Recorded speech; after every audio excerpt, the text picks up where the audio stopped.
निपुण धर्माधिकारी फॉर लंपन.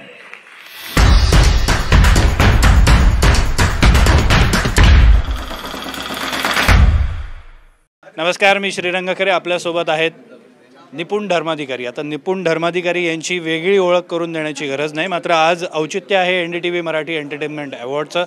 त्यांना सन्मानित करण्यात आलेलं आहे. निपुण NDTV मराठी एंटरटेनमेंट अवॉर्ड मिळाला. स्वाभाविकपणे काय प्रतिक्रिया पहिली मनात येते?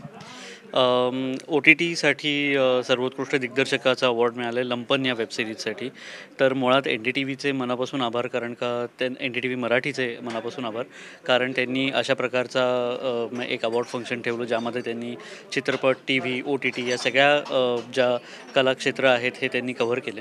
आणि त्यामध्ये त्यांनी लंपनसारख्या सिरीजची दखल घेतली, याबद्दल पण त्यांचे, ज्युरीचे, सगळ्यांचे मनापासून आभार.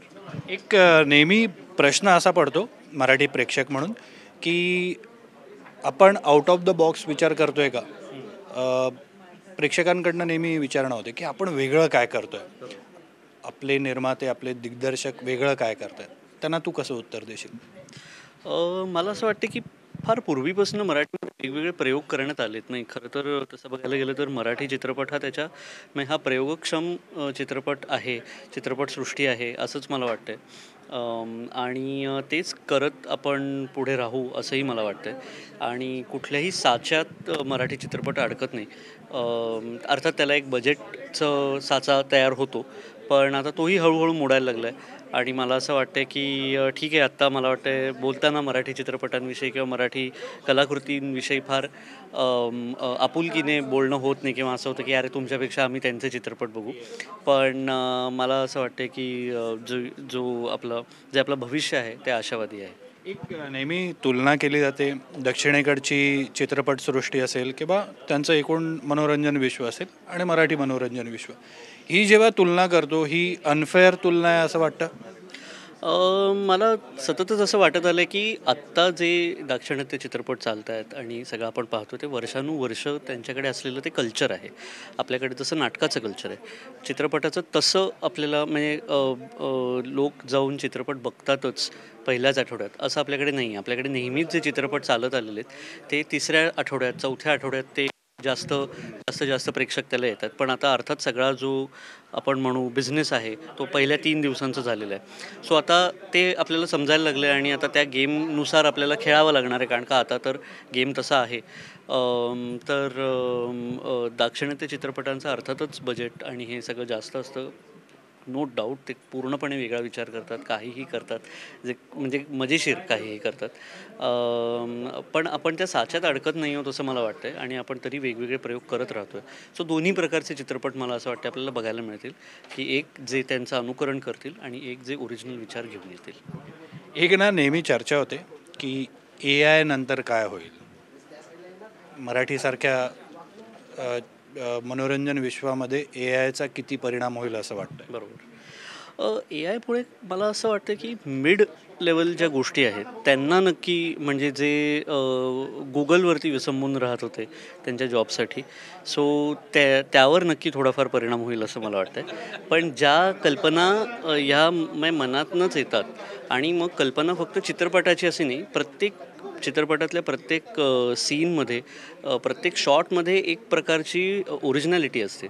सो ती ओरिजिनॅलिटी आत्ता तरी मला असं वाटतं की AI कडे नसून ती HI कडे, ह्युमन इंटेलिजन्सकडे आहे. तर मला असं खूप मी घाबरलेलो नाही आहे अजून AI ला.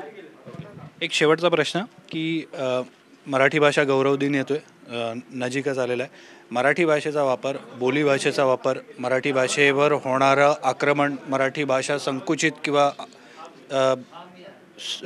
कमी होत चालली आहे, वापर कमी होत चालला आहे अशी ओरड होते.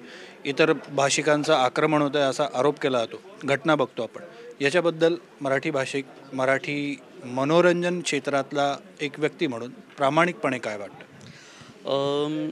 माझं स्वतःचं जे शिक्षण आहे ते एका इंग्रजी माध्यमिक शाळेत झालेलं आहे, आणि अर्थातच त्याच्यानी फरक पडला असं मला वाटतं आहे. मला म्हणजे एक अख्खं पूर्ण वाक्य मराठीमध्ये बोलता येतं का, असा मला काही वर्षांपूर्वी प्रश्न पडला आणि मी नेटाने याचा विचार करून ते आचरणात आणायचा प्रयत्न करतो की जेव्हा मराठीमध्ये बोलतो तेव्हा मी मराठीमध्येच बोलायचा प्रयत्न करतो. आणि बऱ्याचदा असं होतं की आपण एक वाक्य बोलतो पण त्यातले 3 शब्द खरं तर इंग्रजीतले आपण वापरलेत.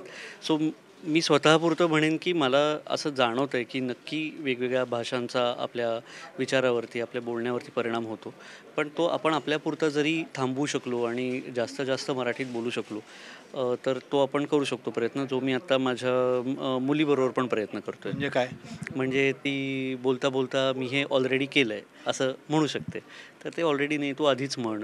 किंवा हा रंग कोणता आहे, हा ब्लू आहे, नाही निळा म्हण. म्हणजे आपण एक भाषा बोलताना आपण एक भाषा बोलूयात आणि इतर भाषांबद्दल काही वैमनस्य नाही आहे.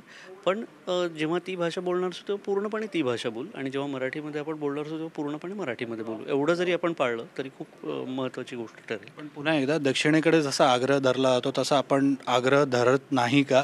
तो धरला पाहिजे का? मला वाटतं मुळातच आपण माणसं म्हणून असे नाही आहोत, असे बनलेले नाही आहोत.